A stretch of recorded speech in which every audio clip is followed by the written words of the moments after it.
Assalamualaikum warahmatullahi wabarakatuh. Bagaimana kabarnya teman-teman semua? Eh, Masih bersama saya ya, Irsandi di mata kuliah Personal Development. Materi yang akan kita bahas di video ini yaitu self planning ya, self planning. Well-being. Dalam bahasa Indonesia, arti kata well-being ini adalah sejahtera atau kesejahteraan ya.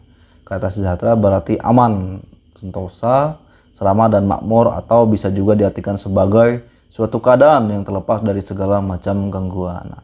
Sedangkan kesejahteraan adalah keamanan atau keselamatan, kesenangan hidup dan kemakmuran. Di sini ada beberapa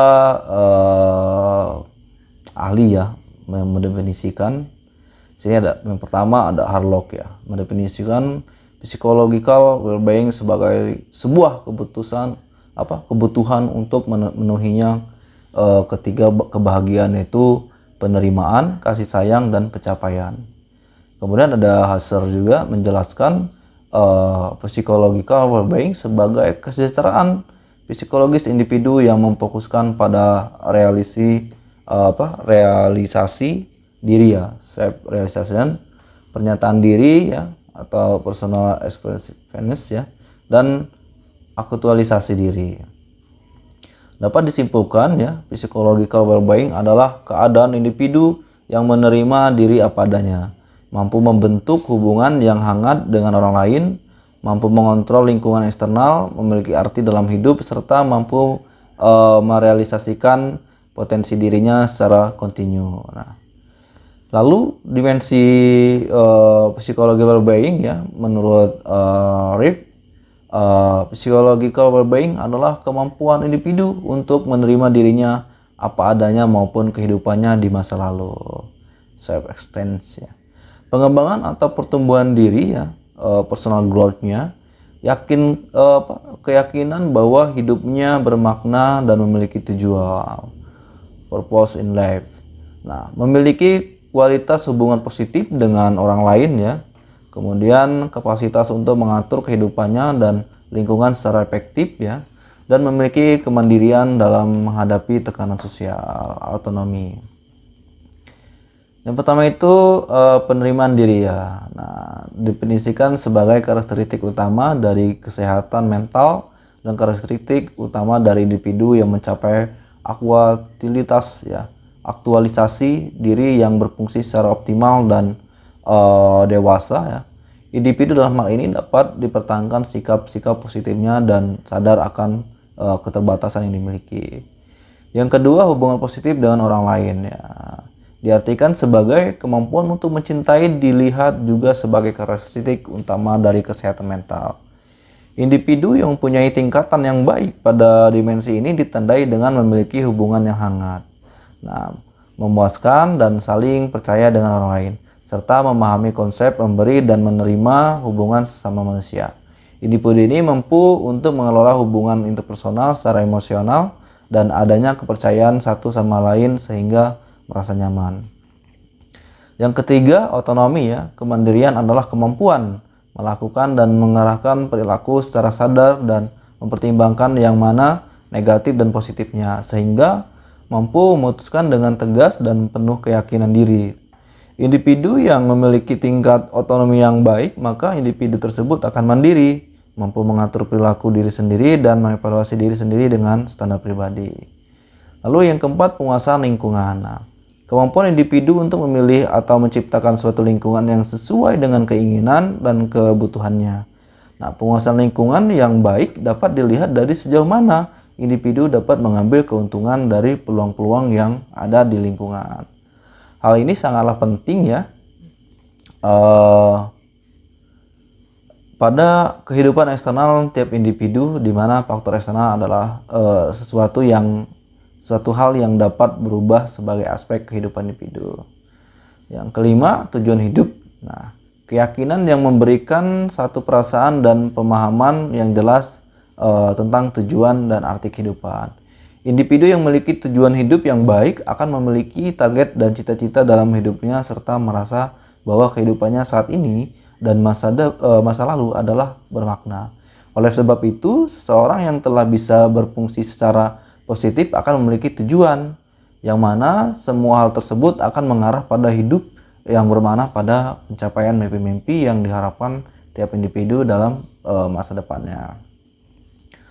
Lalu yang keenam, pertumbuhan pribadi. Nah, berfungsinya aspek psikologi ya yang optimal harus berkembang, mengembangkan potensi-potensi untuk tumbuh dan maju, kebutuhan untuk mengaktualisasikan diri sendiri dan merealisasikan potensi yang dimiliki merupakan pusat dari sudut pandang klinis mengenai pertumbuhan pribadi.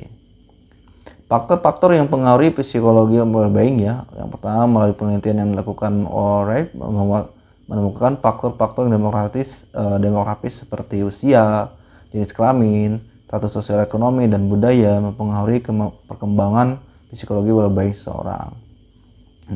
Yang pertama, usia. Ditemukan adanya perbedaan tingkat psikologi well-being pada orang dari berbagai kelompok usia. Semakin bertambah usia seorang, maka semakin mengetahui kondisi yang terbaik bagi dirinya.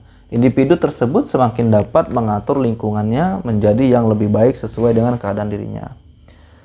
Kemudian yang kedua, jenis kelamin. Nah, satu-satunya dimensi yang menunjukkan perbedaan antara laki-laki dan perempuan adalah dimensi hubungan positif dengan orang lain.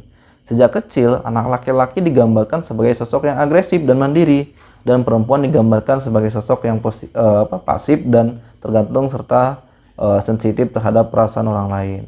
Sifat stereotip ini terbawa sampai nanti ya kita. Status sosial ekonomi. Nah, status sosial ekonomi berhubungan dengan dimensi penerimaan diri, tujuan hidup, penguasaan lingkungan, dan pertumbuhan pribadi.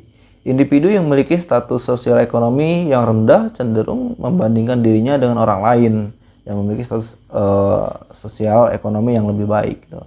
Hasil ini sejalan dengan status sosial yang dimiliki individu akan memberikan pengaruh kepada pada psikologi well-being seseorang. Nah, terus yang ketiga, budaya. Nah, sistem nilai individualisme, kolektivisme memberi dampak terhadap psychological well-being yang dimiliki suatu masyarakat ya, individu tersebut dewasa.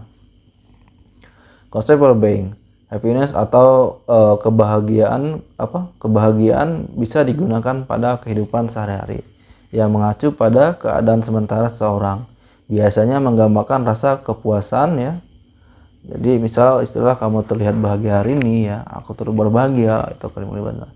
Nah, istilah well-being lebih digunakan dibandingkan dengan happiness. Nah, kata Yunani yang sering diartikan sebagai kebahagiaan ya, eudaimonia ya, mungkin terlihat terlalu berlebihan. Tetapi pada kenyataannya eudaimonia itu terbatas tidak hanya untuk makhluk yang memiliki kesadaran tetapi juga kepada manusia, human beings. Nah, hewan yang tidak manusiawi, non-human animals, tidak memiliki eudaimonia.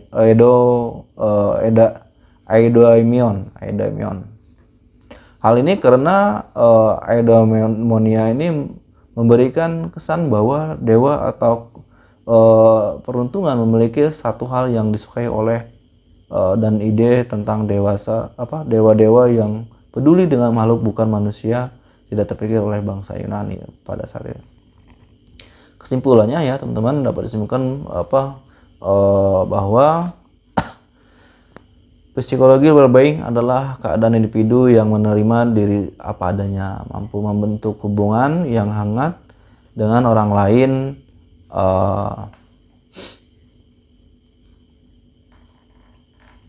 mampu mengontrol lingkungan eksternal, memiliki arti dalam hidup, serta mampu merealisasikan potensi dirinya secara kontinu.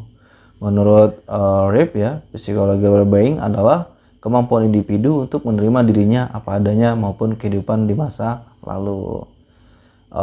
Pengembangan atau pertumbuhan diri ya, personal growth-nya, keyakinan bahwa hidupnya bermakna dan memiliki tujuan ya, purpose in life, memiliki kualitas hubungan positif dengan orang lain ya, kapasitas untuk mengatur kehidupannya dan lingkungannya secara efektif, dan memiliki kemandirian dalam menghadapi tekanan sosial, autonomi. Faktor-faktor demografis seperti usia, jenis kelamin, status sosial, ekonomi, dan budaya mempengaruhi perkembangan psikologi well-being seseorang. Jadi itu ya teman-teman, terkait materi self planning ya, yang kita jelaskan well-being ya.